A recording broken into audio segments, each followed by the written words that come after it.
Hello again, golf fanatics. It's Billy Ho here, coming at you with another weekly PGA DFS preview show. This week, we are back in the States, diving into the 3M Open, set to take place in Blaine, Minnesota at the beautiful TPC Twin Cities. So, we are going to break down the unique features of TPC Twin Cities with all the water and the lakes and scenery and whatnot, go through a little flyover action, talk about some of the risk reward holes, such as that signature 18th hole finish that I'm sure is going to provide some drama come Sunday. We'll obviously be plugging into the stats on Fantasy National Golf Club. Shout out to Moose and those guys putting out a great product as always, helps me out a lot. Hopefully we can snuff out an advantage of this golf course one way or another. It's going to be a slightly lesser field, still not too awfully bad, but coming off the British Open overseas, gonna be kind of tough to get the cream of the crop, so to speak. So we'll just have to deal with it. Congratulations to Xander, did it again in dramatic fashion. Wow, just had himself a Justin Leonard, aka Henrik Stenson type of Sunday, just birdies left and right, birdieing those on the way home and just cruised basically to victory. We missed out on some drama, so to speak, I guess, but that's all right. So anyway, speaking of drama, if you're a horse racing fan, there is nothing better than the high drama of like the Haskell Stakes yesterday, where Dornock came from behind after losing the lead down the stretch and found another gear and dug deep and went past Mindframe to win the Haskell Stakes at Monmouth Park. If you're unfamiliar with that type of racing, that's the content I provide when I do horse racing content. Not just Kentucky Derby and Triple Crown. I specialize in that. I am from Louisville, so the Kentucky Derby is like the biggest sporting event in this state year in and year out. So if you ever have a chance to check out my horse racing content, I'm on a pretty good run lately. So you might want to give it a look if you play the ponies. So anyway, I appreciate all the support as well. Just make sure you are subscribed to the channel if you haven't done so, and click that like button. That goes a long way. In the comments section, give me a golfer or two that you have your eye on this week that might not be like your Tony Finau's or Sahith Thagalas of the world. And let's get into it. But before we do that, let's do just a quick TPC Twin Cities weather report from Blaine, Minnesota. There looks like there is going to be pretty good amount of rain early in the week. So we should see a bit of a softer golf course. The temperatures look pretty comfortable, mid upper 80s toward the weekend, but low 80s to start out. Very little wind forecasted for the early rounds like Thursday, Friday, but it does look like it might kick up a little bit over the weekend. So TPC Twin Cities, visually stunning par 71 golf course stretching 7,431 yards. Very Florida-esque, like when you're out in the if they call it land of the lakes, when you have this many lakes, bodies of water like that around it, just every hole looks just like you were at Bay Hill. Is speaking of Bay Hill, Arnold Palmer is the designer of this golf course. So he offers beauty and challenge, generous fairways, pristine, strategic bunkering, numerous water hazards, obviously. 15 holes where water is in play. That's the main defense of this golf course. But particular holes like hole 6, which is a par 5, 594 yards, long par 5, distance will have to get you home in 2. Classic risk reward hole, wide open tee off the tee. You can go at the green if you're in the fairway. You're going to have about 250 out. So you're talking about going for the green in 2 and another water hazard guarding the front. You either have bunkers or water guarding a lot of these greens. So you do. It doesn't have to be like magnets for your golf ball, but if you're wayward, if you're not on your game, you will find the water. Hole number 7 is a par 4, 381 yards, pretty short, yet tricky par 4, but you have to have precision. Do you want to bite off the water on the left? a lot of these holes play similarly to that hole at Bay Hill where it loops around the big gigantic lake. It's the one Bryson drove a couple of years ago. The drove it over the water at the almost the farthest point. But a lot of these holes have that kind of picturesque view. Hole number 9 is probably your most difficult hole. That plays 502 yards. Fairways flanked by bunkers on each side. Approach shot into an elevated green protected by bunkers. The greens are large and they are undulating, so you have to have a keen eye reading the breaks. Hole 14, pure bent grass greens, by the way, and they are large on average, 6,500 square feet in that neighborhood. Hole number 14 is a par 4, 440. Demands a well-struck drive into a narrow fairway. Approaches greens guarded by water on the left, bunkers on the right. Very similar, like I said, Palmer's Bay Hill. Hole 18 is the signature hole I spoke of before. 596-yard par 5. Everybody likes to go at it in 2. As long as you're just not in like some really bad rough, then you should be able to give it a go. And basically, the water looms all over the place along the entire left. Large lake protecting the front right of the green. So the reason why players go for it so much is the risk reward, right? Well, the downside is at worst, you go into the water and then you take your drop and make bogey, or you can still manage to somehow make par. So that's kind of the course in a nutshell. It averages 20 to 25 under par for the winning score over the last 5 years that it's been held there. So don't forget, Monday afternoon, DraftKings pricing will come out along with my contest. So join up. I'll post it in the description of this video, and you will get an invitation if you've been in it before. If you're a part of my league, you always get an invitation. So let's get that thing filled. Also, obviously, subscribing to the channel goes a long way to help me out, help out the channel, keeps everything free. Clicking that like gets that algorithm out there. That way, more people can see my content. So thank you for all your support. Let's continue.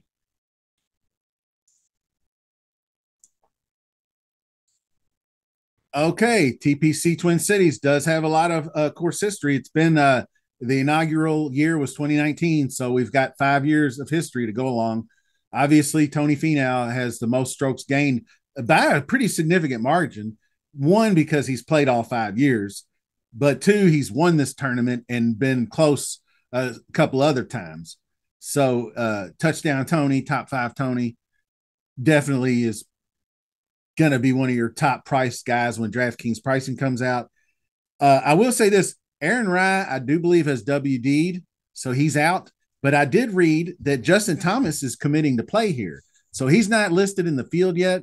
But if I read right from the website of the 3M Open, that Justin Thomas is going to come play. He's never played there before. So maybe since this is like the 6th year, if he's never played this golf tournament, he probably has to play it sometime. I know they used to require them every 5 years to play a specific event. I don't know if they still hold him to that or not, but that's the way it was before. But Tony Finau leads the way in course history, obviously. But Sahith Theegala is the top overall world golf ranker. I believe he's like 12th or somewhere in the teens, something like that. But they both missed the cut at Royal Troon, so they should be here ready to play. I don't know if you want to make a big deal about players that played the whole weekend and coming over from Troon to here, because I know like a guy like Tom Hoagie did that once before, and he finished like T20 last year, and he played all 4 days. But Tom Hoagie missed the cut, I thought. There might have been the year before that. But anyway, he'll be here. So we're looking at, here's your hole by hole breakdown and where your scoring is coming from. Obviously, on the front 9, you've got the par 4 first hole, nice little handshake there. Then you got a couple of tough par 4s after that have to take your par and go home kind of thing. Then a doable par 3, pretty significant 19% birdies. So usually when we get these 175, 150 uh, shorter holes like that where they're just hitting like wedges into them, there you can see a lot of birdies. And then this little run of 3 or 4 holes here, up till you get to the 9th hole, is a decent few looks at birdies. You got your first par 5 that's close to 600 yards, but it does have 2.5% eagle rate, which is pretty decent. So you get down to the 9th hole. That's the toughest hole, the 502-yard par 4, 10% birdies, 23, almost 25% bogey rate. That's up there. Then you make the turn and just kind of get your middling holes. Then you have your really easy par 5. That's 2.8% eagle rate and almost 50% birdies.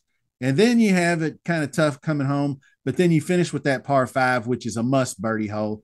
The only reason that you probably would miss out on a birdie is if you hit it in the water on your approach shot trying to go into. So this is for winners. The big spike is on approach when it comes to the winners. I mean, it's always going to spike in putting when you compare top 20s to winners, but you can see it's virtually the same. And but the approach was the one main thing. So ball striking, I think that if you want to split the difference between accuracy and distance off the tee, because there are some holes that you're going to want to lay up on, and then there's holes that you can cut loose on. So just having that good balance between is a good thing, but there is a higher rate of go down here. Accuracy is up, distance is up. One of the highest distances on any of our courses. So green and regulations up, all that kind of stuff. Scrambling down, you don't need as much around the green work. The greens are big. What you want to watch for is probably putting, 3-putt avoidance, lag putting from 25 foot plus, and all that. And you can see the approach shot distribution pretty similar across the board. You're going to need a complete iron game, as far as we know. Few more shots from 75 to 200, few less shots from 150 to 75 in those middle ranges, and about the regular amount of wedges. So just like a complete overall iron game is basically what we're working with here. So going back to tournament history, you can see Finau, Griot. These are basically guys that I like to play on bent grass putting. Bent grass Tony, Griot, bent grass, Davis, bent grass. Poston doesn't really matter. Hadwin I like more on POA, but he's a good putter in general. But those top few guys are all bent grass guys. So that's kind of interesting to me. I may actually look at some specialized dudes on bent grass greens. The first model is probably going to give a good look at drives and distance split between each other, and then combine those two. Like this is 10, this is 10%, making this 20 on strokes gain approach. Then it's pretty much even 10s across the board. Although I bumped birdie or better gained up to like 15. So, but I like the strokes gain par 4. Anything less than a par 72, I always like to include par 4 scoring because you have less par 5s. I do have par 5s because that's what's going to make or break your tournament. You have to shoot 2-3 under, at least 2-3 under every round on the par 5s to compete. And then obviously you got the DraftKings scoring and all that kind of good stuff. I got the proximity range. I actually got a rolling model. This is proximity last 12 rounds. And then I have a rolling model of proximity. So the proximity buckets are as such. You got all your buckets and then total proximity. So this is what I did here was I did the rolling model, and you can actually give it weights. I'm not going to show you right now, but you can weight each one of these like I did I did a pretty low percentage, like 10% on 4, but then I bumped it up to 22. Then I went these two, last 8, last 12, I thought were the more important evolution wise. And then I dipped down like a roller coaster. I started out here and then I went up, and then I went kind of down in the percentages that I assigned to each one of these going across. So Keith Mitchell actually ranks out number 1. But we know that Keith's problem has been his putter from the last 2 months, it seems like, but he's popping in everybody's model every week because his irons have been so good and he's solid off the tee as well. Another guy, this guy strikes my interest quite a bit, is Adam Hadwin. He's competed here a few times and he's pretty close as far as like a guy that can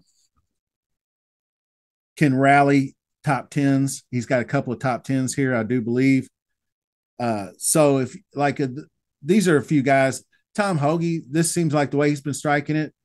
The only down part about Tom Hoagie is that he is worse on bent. He's god awful bent grass putter. I'll just show it to you real quick. There it is. Not good on the bent. But he actually, if you go back here and look at his 3M record, give me a second. He's actually been pretty decent. Like he finished 20th last year.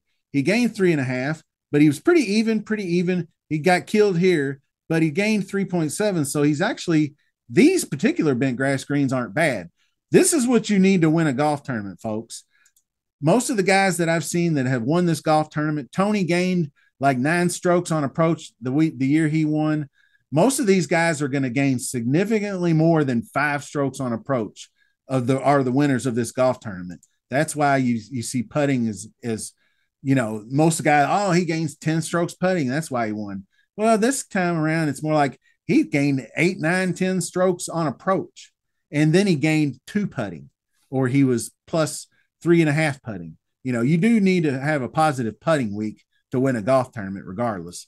So, but if you're striking it and you're getting it done on approach, then you're in good shape.